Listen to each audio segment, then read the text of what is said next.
And we want to give them confidence in their space that they can maintain it. Not that we just were able to create it for them and then they're paralyzed moving forward. We want them to feel like they understand the system that was created for them, why we made the changes that we made, and we want to empower them to feel like they can be an organized person. Because everybody can be an organized person. It doesn't have to be your spiritual gift, but if you can bring the experts in to create the system, then our goal is that we create a system that anybody can maintain. Hope everyone's having a great day. Today on the Real Estate Insights podcast, I am joined by Layne Brookshire of Misplaced Professional Organizing. How's it going today? It's going great, Troy. Thanks for having me. Great. Glad that we could have you on and hopefully get some insights on the organization world, because I know most of us can use a little bit more organizing. Yeah, I think that's true even for organizers. It's really easy for us to organize other people's stuff. And when it comes to your own things or your own projects, for instance, I've been needing to hang a curtain there for the longest time. And you get to everyone else's projects before you get to your own. It's important to be able to carve that time out. And that's something that we're really lucky and is a big part of our service, is that we're able to be really great at what we do, but we also offer accountability, and we're selling to our clients that we're going to get the projects done that have usually been on their plate for a really long time, or it's an upcoming project that is causing stress or overwhelm or has got an approaching deadline that they really need help just getting it done and getting it completed. Yeah, that happens a lot, right? Like there's only so many hours in a day, and as busy and even on the productive days, as good as things go, there's usually stuff that doesn't get done in everyone's day. And unfortunately, in a lot of cases, you tend to prioritize the stuff that you feel impacts others, work-wise, family-wise, those kind of things. And sometimes we'll neglect the things that might be impacting you, even though working on those as much, or if not more, will also a lot of times impact how well you can help others in your life. Yeah.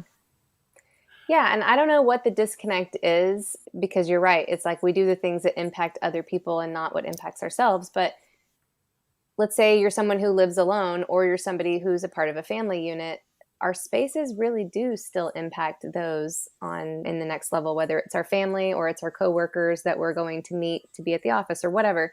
It impacts our time and our routine at home and getting ready. More than that, it impacts our stress level and our mindset of how we're beginning and starting our day. Are you feeling rushed to get out the door? Are you feeling like you're getting hung up in your closet? You're tripping over stuff, or you can't find what you need for an interview or just for your workday? How's your routine and your flow happening in your kitchen when you're making breakfast, getting ready? Are you eating breakfast? That kind of stuff. Are you looking for your keys? Is it difficult for you to gather the stuff you need to get out the door, or is that streamlined and simplified, and you know where everything is and you know what your morning routine is? And in some ways, like you said, we aren't necessarily prioritizing the things that impact us. But if we can shift that to realize that those are the first things that should be addressed, so that the rest of our day is set up really well, and so that the rest of the people that we interact with on a business or a personal level get to benefit from how we set up our day intentionally, how we set up our spaces and our routines. Yeah, and like I say, there's so many things in our days that are outside of our control. You mentioned, we were chatting just a bit before we actually started recording about having it sounded like a fun day today, and a lot of that stuff I'm sure was out of your control and not expected when you first woke up this morning. But by being able to be more intentional in the things we can control, it's going to make that part of life less stressful, which hopefully again impacts your ability to handle the stressful and unexpected moments better. Oh yeah. And you nailed it right there. It's like I always say that to our clients, there is so much in the world that is out of our control. And whatever happens inside the walls of our home does not have to be one of those spaces, right? It doesn't have to be one of those things that's out of our control. To a certain extent, you can't control your kids, you can't control your spouse, your roommate, your pets, even to a certain extent, but you can set up where things are, how much you have, what you're bringing in, how conscious of a consumer you're being, what you're doing with it once it's in. Are you getting rid of the stuff that's going out, or are you in the habit of regularly going through those things and really taking care of what you have and being honest with yourself about what that looks like? Because we live in the age of Amazon Prime, And everybody's guilty of, I'll just buy a new one because I saw an ad for it, or Instagram just makes it so easy to buy things, and they save your address, they save your credit card, whatever platform you're purchasing things from. And even if you just can't find something and you order it again, because in Austin, it can be there same day. And so are we really looking for the things that we know we already own? Or are we carving out the time to hire organizers or do it ourselves on the weekend to look for where are all the batteries? Because we have some in the utility room, we have some in the kitchen, we have some in the bathroom under the sink. Let's cull them all together and have a battery zone, or even better, a home utility zone. That usually makes a lot of sense in the laundry room, so that when we need to access those things, they have a specific home in the house. Yeah. So, being this is the first time that you're on the podcast, give us maybe a little bit about your backstory, how you got started with the business, and I don't know a lot of people that necessarily grew up wanting to be professional organizers, but at the same point in time, it's definitely a trait that you've probably had for a long time. I also don't think that you suddenly get to graduating college and suddenly be like, I'm suddenly going to be organized. Like, that's probably something that has been a part of your DNA for a while. Yeah, yes and no, right? I think for me, organization, it comes down to control in a certain sense. And then I have to unpack the control. Why do I want control? And then it comes back to anxiety. So for me as a kid, I didn't always have, like my parents will joke, your room wasn't perfectly clean and organized growing up. So how did this become your career? I would let it get to a certain point, and then on the weekends, I would just go crazy. And not every weekend, but I would totally rearrange my room and I would reorganize everything. And it felt really good to meditative, even because my brain could be thinking about stuff while my hands stayed busy, and it freed up my mind to think on other things. So fast forward to college, and I don't know anybody who didn't feel wildly uncomfortable in their first year of college, even if everybody was faking it. It's, who am I? Who are my friends going to be? What do I want to be? What am I outside of what I've known my whole life? And I found that was a way that kind of calmed my anxiety, whether it was about being uncomfortable in a new circle or whatever schoolwork I was procrastinating, paper, whatever. I would reorganize my dorm, and then I would reorganize my roommate side of it, and with their permission. And then other people would ask if I could help them do stuff like that. And then I also nannied for families. And when the kids would go to sleep, I am by nature a paranoid person. And I always thought, what if they have cameras? What if they just see me sitting on their couch watching Bravo? I better be doing something else or stay busy. So I would still have Bravo on, but I would be organizing their pantry, or I would be cleaning out under their sink. And people started saying, hey, I really loved what you did in the pantry. Could you come back this weekend and maybe do our garage, and we'll pay you for that?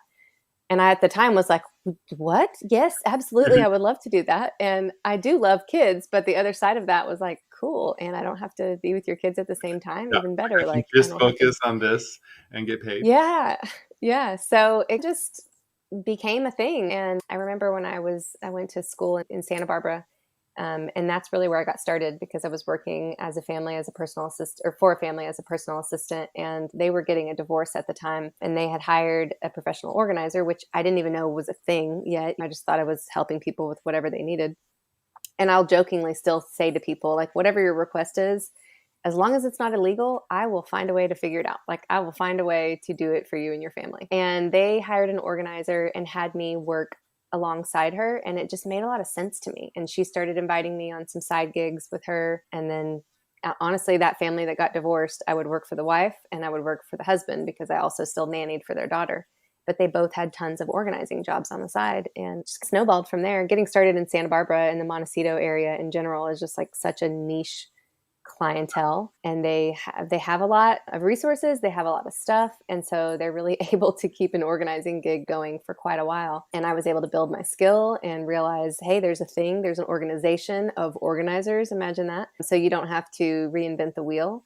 And I remember when I moved to Austin in 2014, I started the business in 2010, but I moved to Austin in 2014, relaunched it, actually branded it, actually chose a business name, and wasn't just doing this side thing anymore, and started taking it seriously, and had to figure out, what's my clientele? What's the other competition?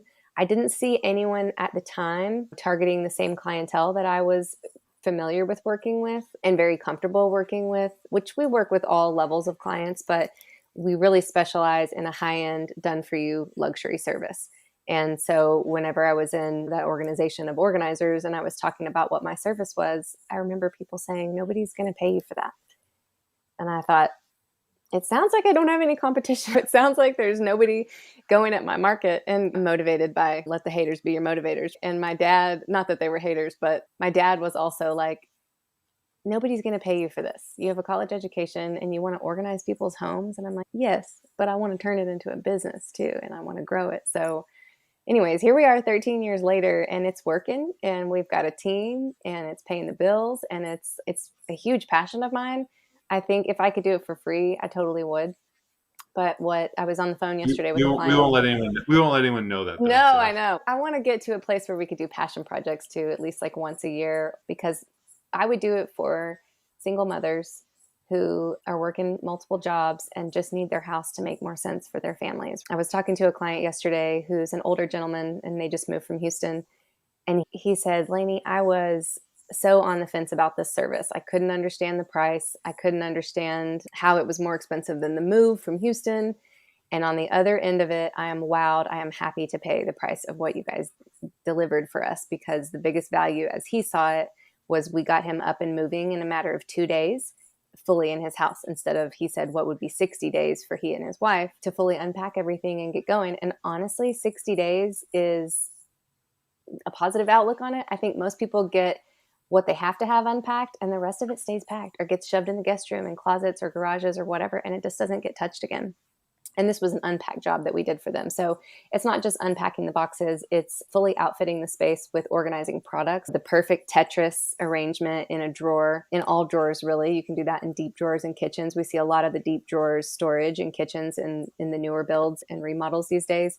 To your closets, to all of your cabinets, to your linen closets that usually just become a graveyard or dumping zone of what size sheet is this? Where's the fitted? Where's the pillowcases? All that stuff. And it's about knowing where your stuff is, but it's also coupling it with function and a beautiful aesthetic. Because when a space looks really pretty, it gives you energy, and it also gives you motivation to keep it that way.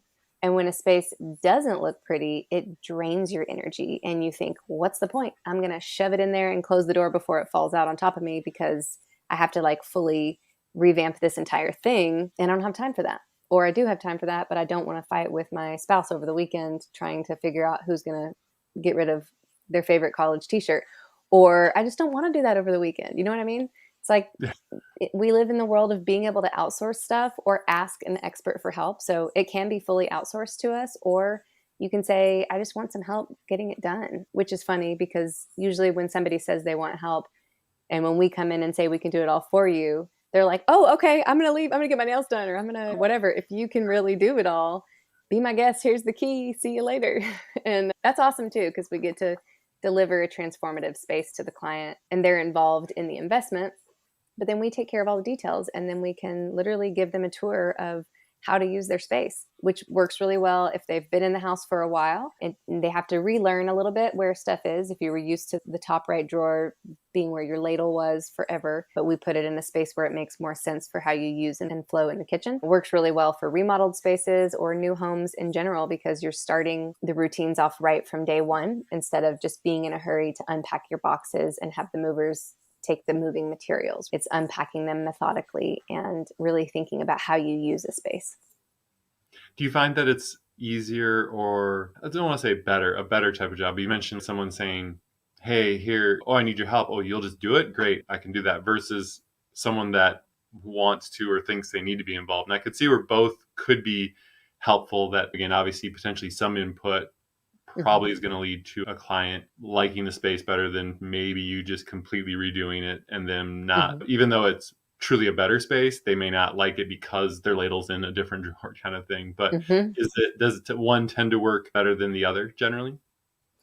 I think that's a great question. When I first got started, it was just me. So it was a lot of one-on-one work, and it wasn't just organizing. It was like therapy, because people were wanting to dive into their spaces, but often you're that close to somebody for hours at a time.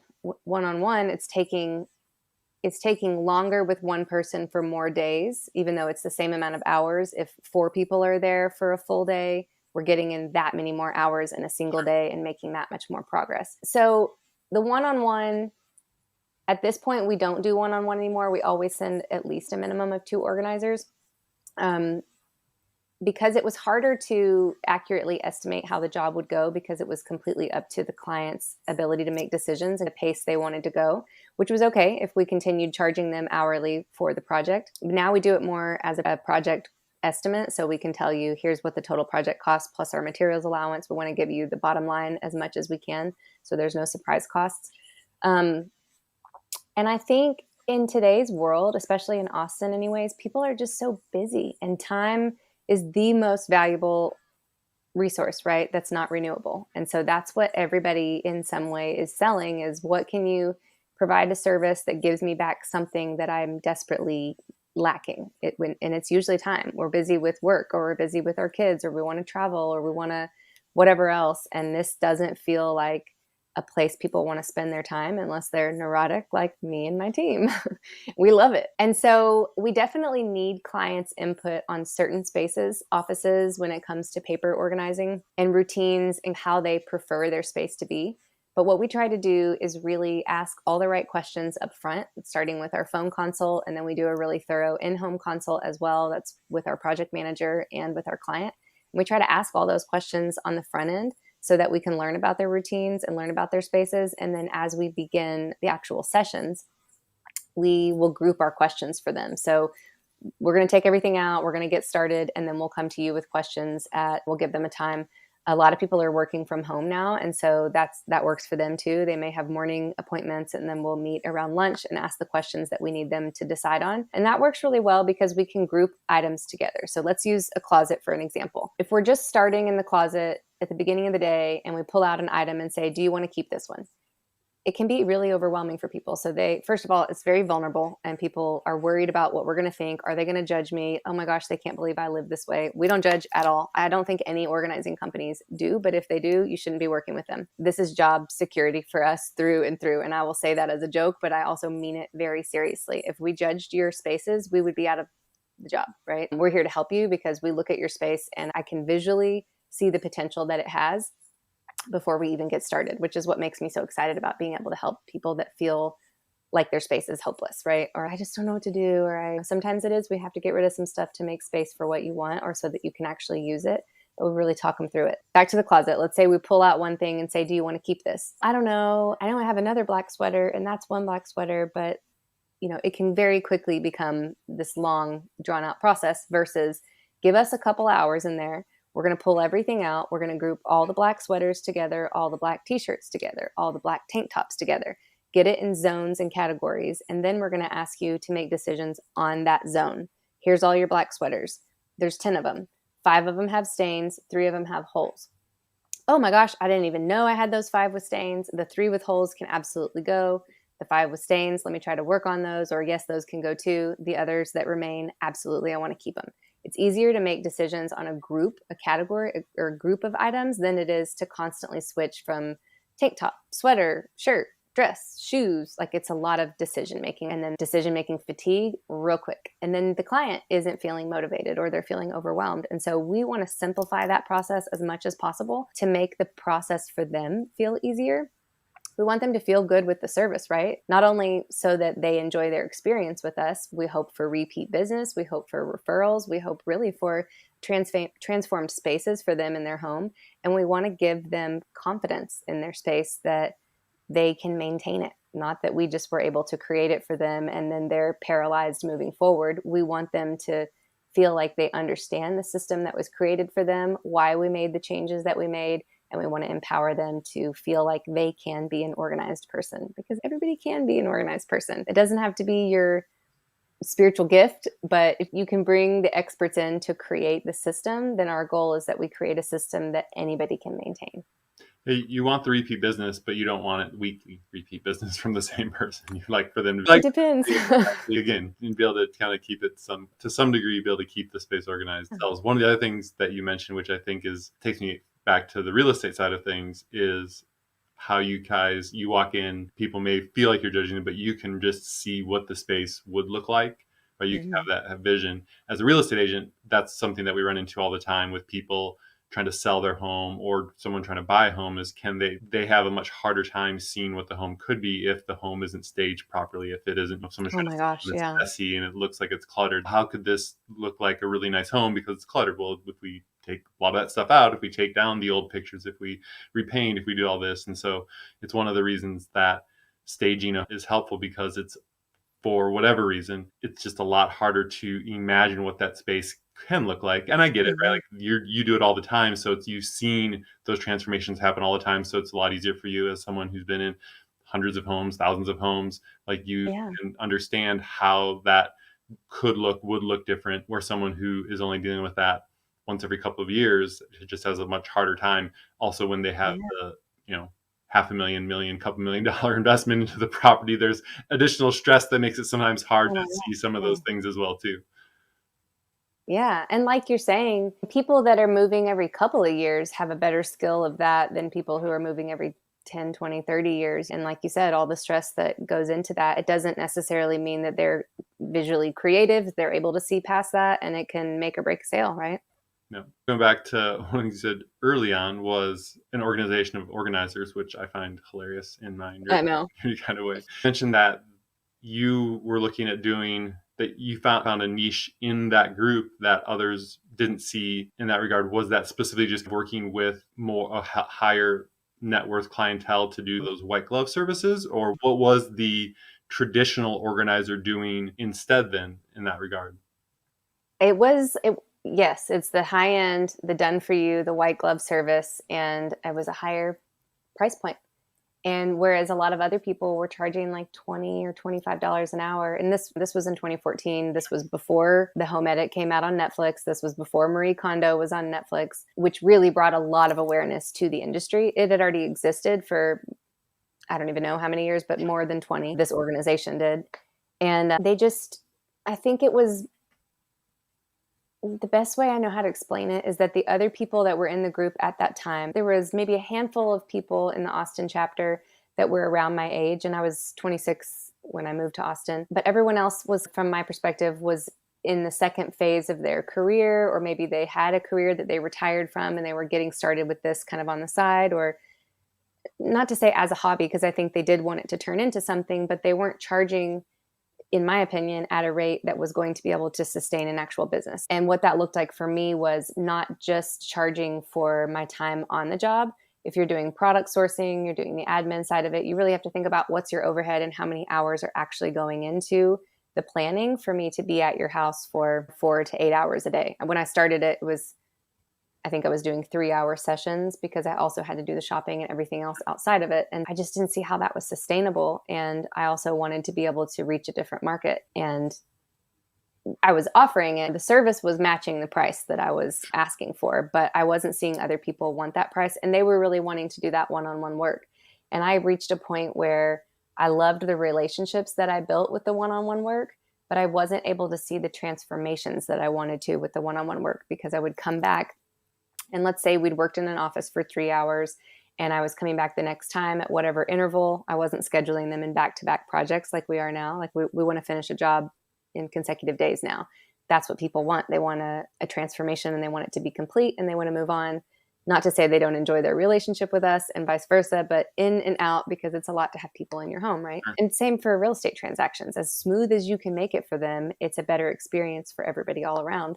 When I would come to do the office for 3 hours and then I'd come back at the next scheduled date, it may have been undone a little bit, or they may have just said, hey, that's good enough for now. Let's go into the guest room because my mother-in-law is coming. And I'm like, no, it's not good enough. We need to finish the system because I want to show you what I can do for you. I also want to take after photos for my portfolio.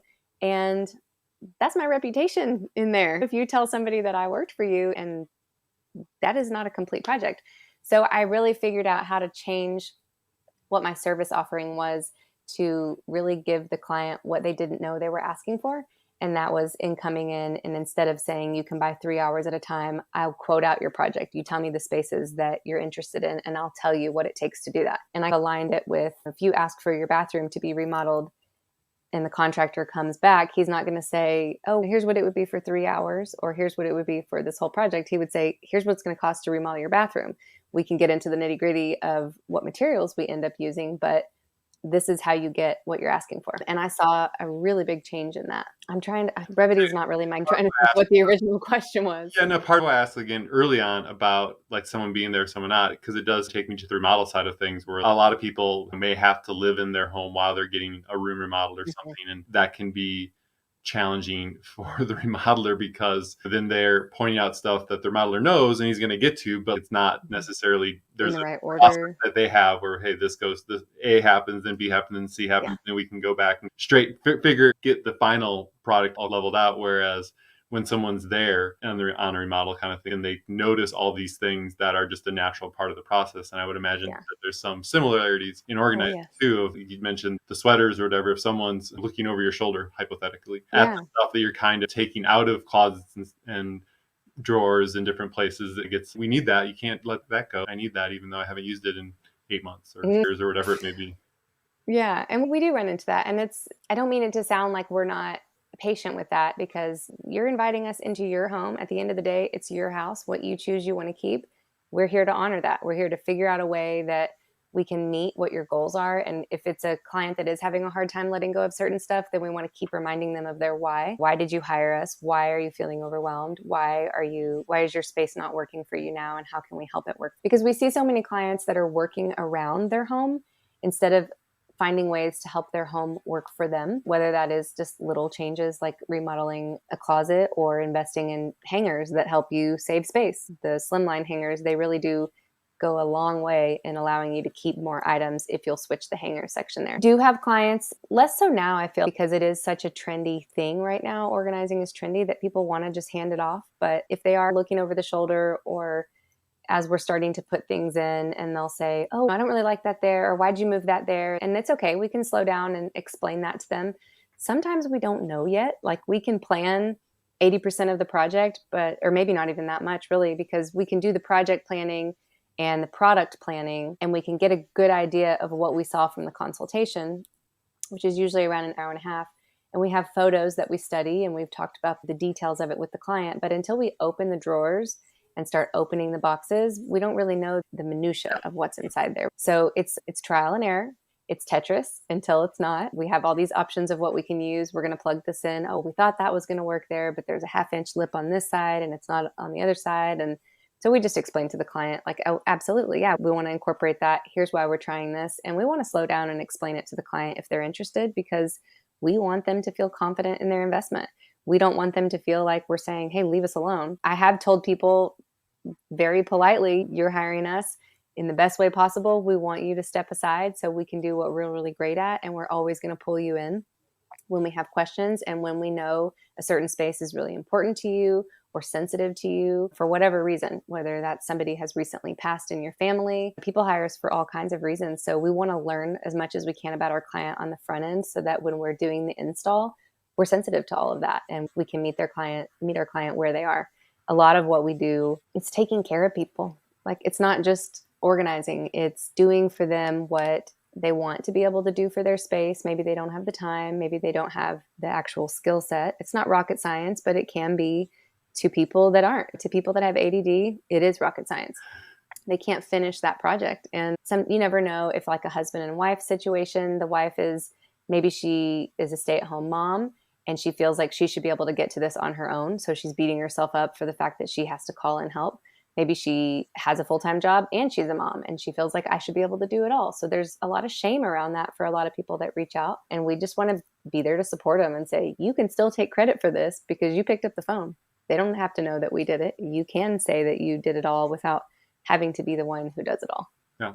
No, like I say, I think the popularity and or the fact that, say, a lot of it's more mainstream allows people to have just more confidence in the service in general, period. It's the same way in a lot of the technology spaces of stuff, like someone coming in and building a website for somebody. Like, you don't feel like you have to look over someone's shoulder because you're like, oh, this is stuff that happens quite regularly. And they generally, hopefully you're hiring someone that knows what they're doing, because otherwise, why did you hire them? Hire someone who knows what they're doing and let them put their professional service to use, and you sit back and reap the benefits. And I've noticed that with that particular clientele that is used to paying a premium price for a service, they expect a really great finished product and they don't micromanage. But if they don't have that finished product, you'll hear about it. Yeah. This is what I expected. This is why I paid for it. And I handed it over to the experts. And so we see a lot of that with that type of client. They are prepared to have their expectations exceeded. Sure. Yeah. Yeah. And that can be a little challenging, I'm sure, sometimes, because not that you want them to micromanage, but because you're not necessarily getting some of that feedback along the way, it's Mm-hmm. something where you get the project basically finished and then find out, oh, hey, we need to redo X, Y, and Z Mm-hmm. because it didn't quite meet what they were anticipating. Yeah, which is doable. And I think that's all about how we manage our time and our communications with our clients. So our project manager is fantastic personality, and she's very on top of staying in communication with the client, making sure they feel updated throughout the project, finding out how involved they do want to be, and chatting with them throughout the project. So typically they're still living in the house when we're doing the projects, and so they can walk through the space together at the end of each day. How are you liking things? Is there anything that you want changed here? If they do want changes, we can take care of those the next day. Sometimes we have people who, let's say, they only wanted to move forward with 2 of the 4 spaces that we quoted. After the first day, they're like, oh, we want to go all in. Let's do all 4. We love this. Oh my gosh. Or maybe they were a little more hesitant on the materials allowance. And so we scaled back a little bit. We can still create good spaces with that. But I try to tell people what you were attracted to about our company was the overall aesthetic. And when we cut back on the materials allowance, it is going to affect the finished product. Can we still do a great job and get creative on the resources? Absolutely. But once we're able to show them that, I would say maybe that's about 50% of our clients, is that they are a little more hesitant on the materials piece. And I try to tell them that the materials, they're an investment in your space because it's containing things. And the containers give us boundaries. So let's say you put your snacks in a bin in the pantry instead of just on the shelf, or even worse, in the original packaging. I think the original packaging it's visually cluttered. It's visually overwhelming because they're all different textures, it's all different colors, fonts, branding.